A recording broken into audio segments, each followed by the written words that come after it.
When you think of Halloween music, you think of fear and horror. Well, Halloween music is for all ages. Because Halloween is meant for everyone, a composer must know how to create a variety of emotions. For example, in horror movies, the music has to evoke a sense of fear. But if you're marching in a Halloween parade, you want lighthearted music that you can march to. The thing is, creating these subtle emotions is a lot harder than it sounds. So I'm going to take you back to the 1700s, all the way to the present, so that you can see how Halloween music from each era has evolved. And just for fun, I'm going to give each piece that I discuss a creepometer rating with 2 adjectives that describe the piece. And I'm also going to briefly cover scale degrees on the very last piece that I discuss.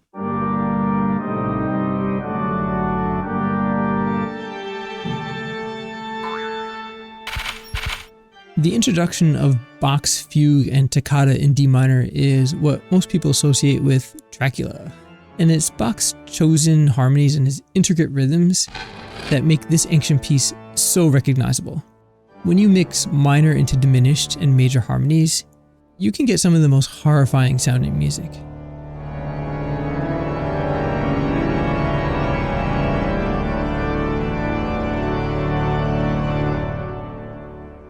And these simple but effective harmonic changes, along with the incredibly rhythmic and highly recognized introduction, is really what makes this piece one of the most famous organ pieces in history. But once we get past the introduction, the rhythm becomes much more stabilized and elegant.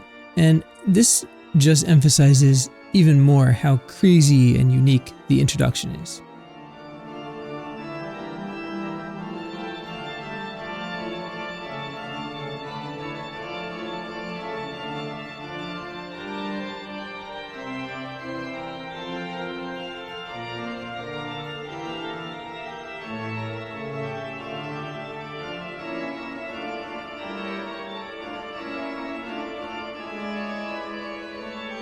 By the way, you might wonder what this extra staff is for. If you look carefully at the sheet music and the performer, you can see that this staff is actually for the pedal boards of the organ.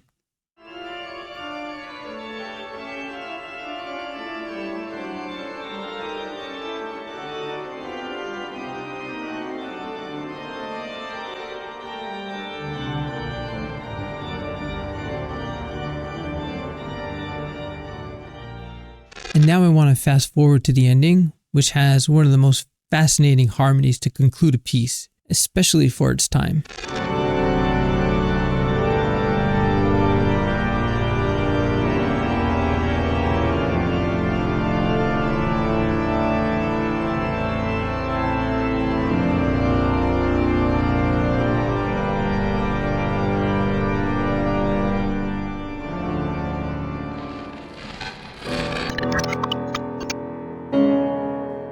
This is Chopin's Second Sonata, which most people probably won't recognize. So we're going to fast forward to the third movement of this sonata. After this.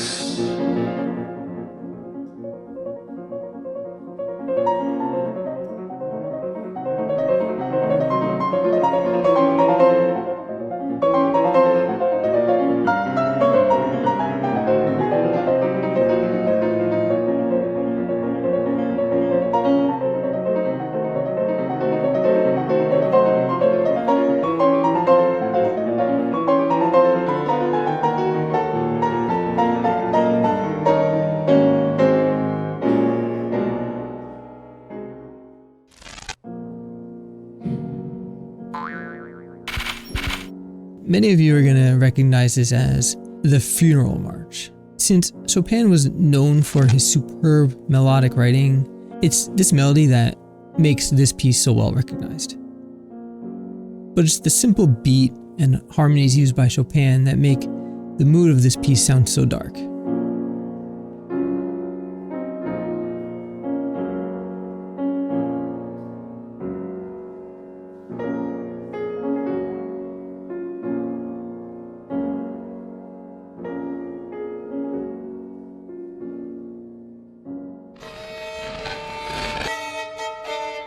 This catchy piece is called Danse Macabre, which is composed by Camille Saens. And this is one of those pieces that you've probably heard before, but you just didn't realize it was written by a classical composer. So what we have here is a very fun symphonic poem written in 3/4 time. And the 3/4 rhythm is emphasized by the instrumentation, especially these clusters of notes.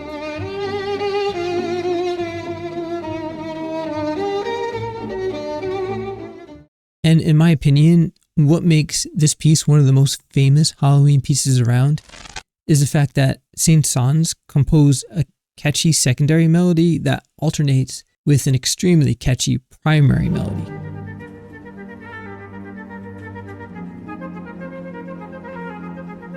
Saens alternates us from G minor to A flat major, and it appears that shifting or mixing minor to major harmonies like this helps contribute to the eerie mood of a piece.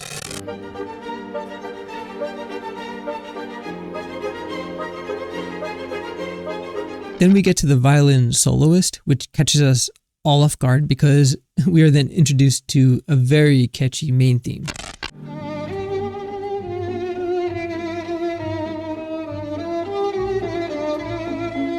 The melody begins in G minor while we descend down the chromatic scale, but after the repeat of this melody, we go from G minor to D major, which is a 1/4 chord progression.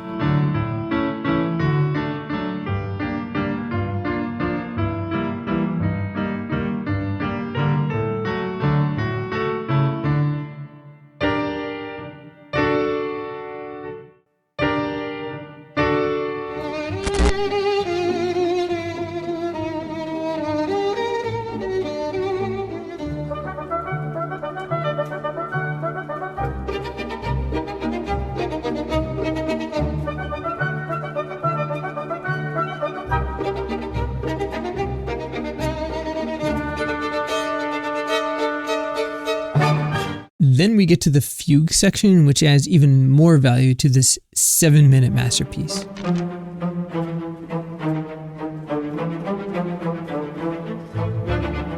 This is a well-known piece all over the world. It's short, it's catchy, and it's suitable for all ages.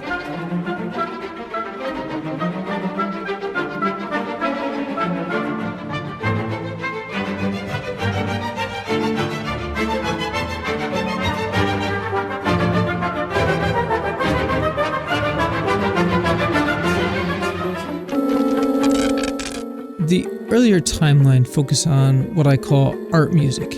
Now I'm taking you on a journey through movie and video game music. The Twilight Zone is known for its disturbing plots and situations, and the theme by Bernard Herrmann reflects this.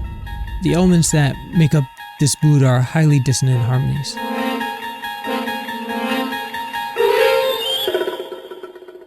Let me actually play these harmonies more slowly for you.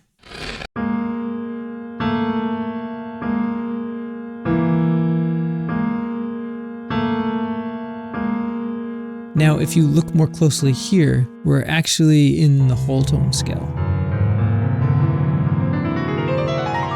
And the whole tone scale is really weird because there's never a sense of resolution. And on top of that, we have a constant note of B flat. And this B flat eventually pairs with the note A.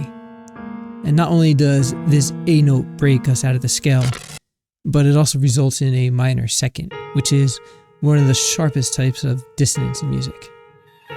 And the rest of the theme uses instruments such as the French horn, bongos, it sounds like, double bass, and I think this is an electric guitar, and the clarinet, which contribute to the mood.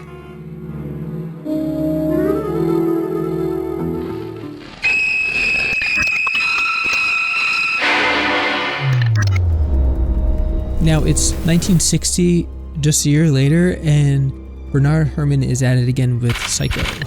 There are many elements here that make this piece one of the most famous horror movie scores of all time. The first thing that we notice about this section of the score is that we have a very simple 3-note motif.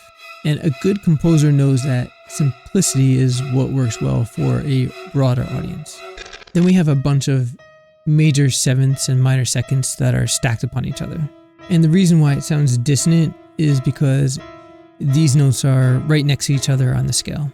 So Bernard Herrmann's strategy was to literally use a 3-note motif and to stack all the notes that don't pair well harmonically.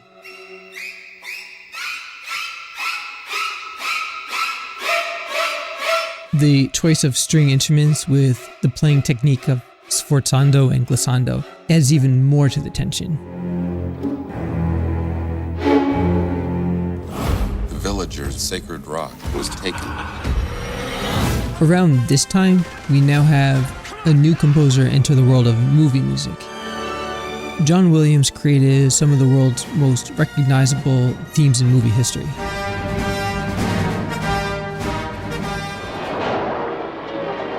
You're gonna need a bigger boat. But he also created the theme to Steven Spielberg's Jaws. The score starts off with a 2-note motif or ostinato, and an ostinato basically just means that these 2 notes will repeat throughout the piece. And at first, Steven Spielberg didn't even take John Williams seriously with these 2 notes, and he thought that this was just a joke. But the music is far from a joke. The slow tempo increase of the starting notes plays a big role in creating a suspenseful mood. But I want to point out that the full score is actually much more complex than just 2 notes. If you keep listening, the brass comes in with a suspenseful melody and the music gets a lot more complex in the middle section.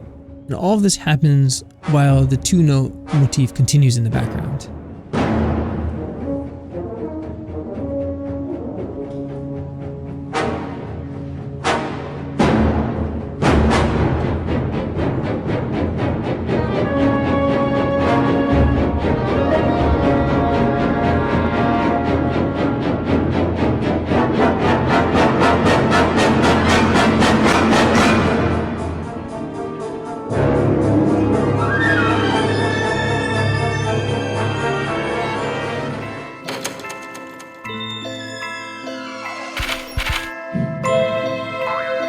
So I have this game called The 11th Hour, and this is actually the sequel to the game that I want to talk to you about, which is called The Seventh Guest. And The Seventh Guest is one of the first games to be released in 1993 just for the CD-ROM only. And it was a massive success where even Bill Gates called it the new standard in interactive entertainment.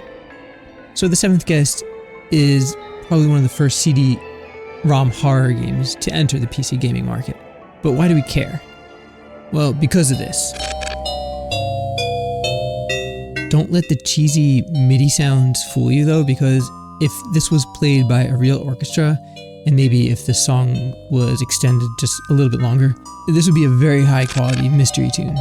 But the fact that the main melody is played in C minor with, I think, a celesta in thirds helps create this sense of mystery and tension. And the steady slow beat also contributes to this.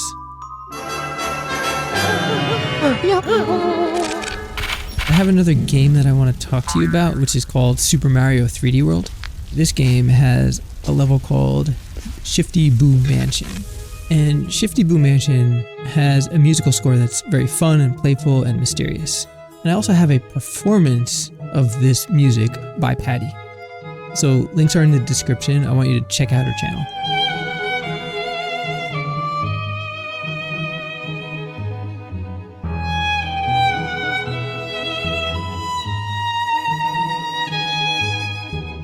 Pay close attention to the beat in the bass. This beat is actually very odd and highly syncopated, but I think it works really well. And the melody actually is what contributes to the mysterious atmosphere.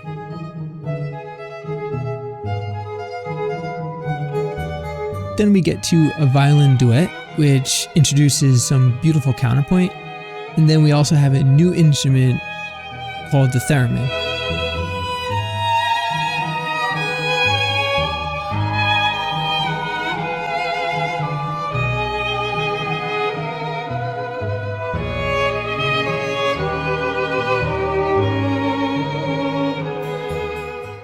So you would think that the key changes of Nintendo game music would be pretty tame, but that's not the case with this piece, and I'm actually going to point out the key changes to you while this music is being performed.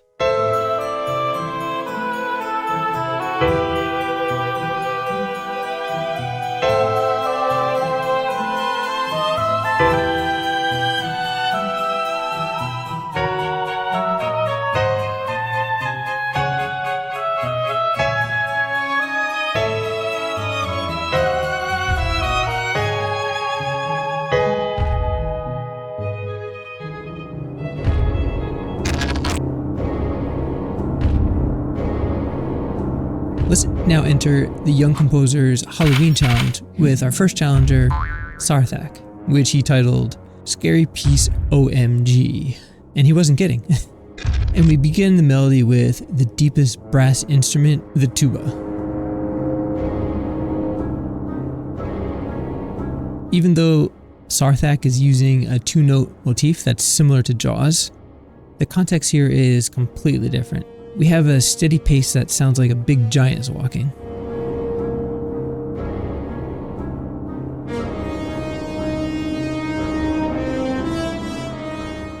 And I believe this piece makes use of the bass clarinet, which adds to the tension because it trills at such barely audible levels, and it's like you know that something's there, but you aren't quite sure what you're hearing.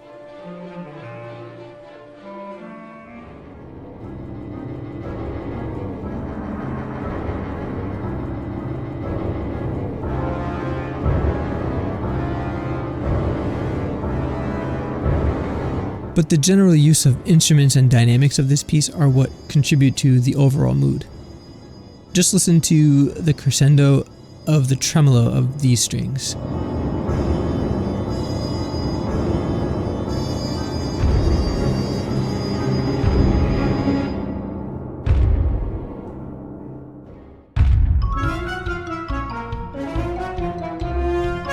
This next piece is called The Graveyard Shift, composed by Chris.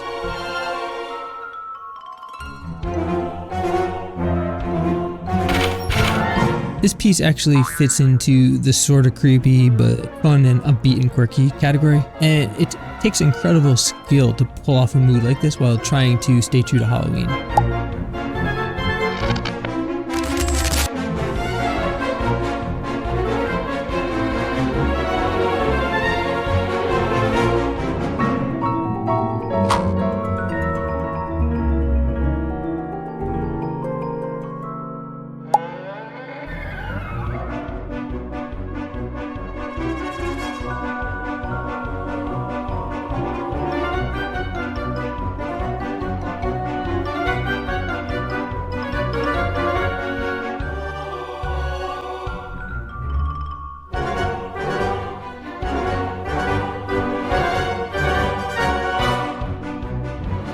Our next piece is composed by Jan-Frederick and is called March of the Spirits and Pumpkins. When the intro begins, we aren't sure what the harmony is at this point, but once the second staff starts playing, it's clear that we're in C augmented because of this A flat.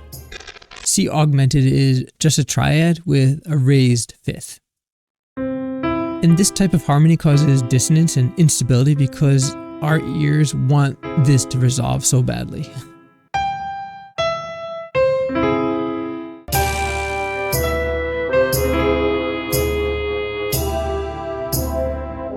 We then alternate from B flat major to B flat augmented. This gives the piece a feeling of tension, resolving to victory and resolution.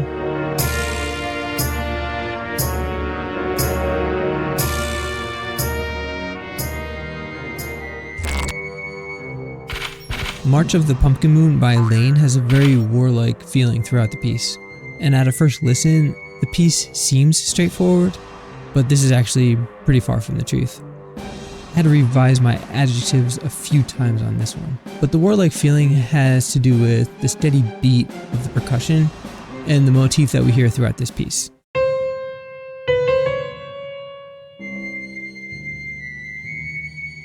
But once we get to the part where we hear the celesta playing with the pizzicato strings, this is where the piece changes mood to something that sounds like we're in a different dimension. But listen very carefully to the harmonies being played. The harmonies are misguiding the listener.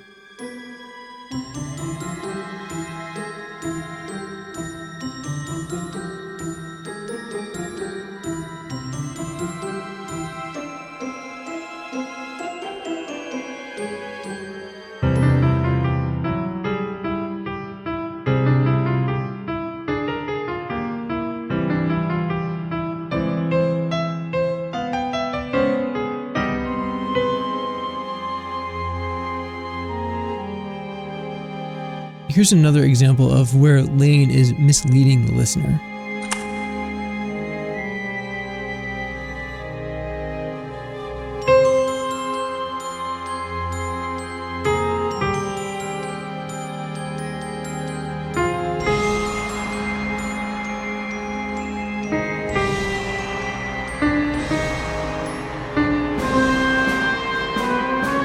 there's just something that's very off.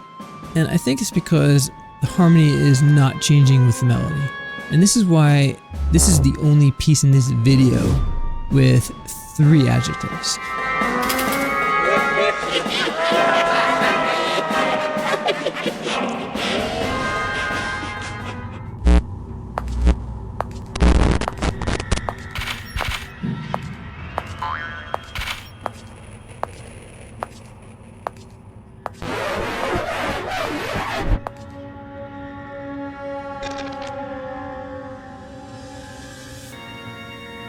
I saved this submission for last because we're going to end this video with a mini tutorial on one of the most common chord progressions in harmony. And the reason for this is because this piece follows a strict 1-4-5-1 progression.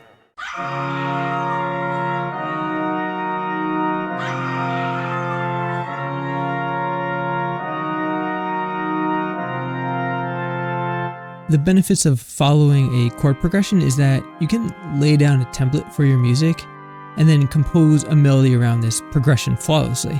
And the first rule, though, is to determine what key you're in. So in this case, we're in the key of B flat minor. Each note in this scale is called a degree, and we designate this with a Roman numeral. If we follow a pattern of triads where we have a root, a third, and a fifth, and we go up the scale, we get what are called chord degrees. Now that we have our Roman numerals mapped for this scale, we can test our harmonic progression.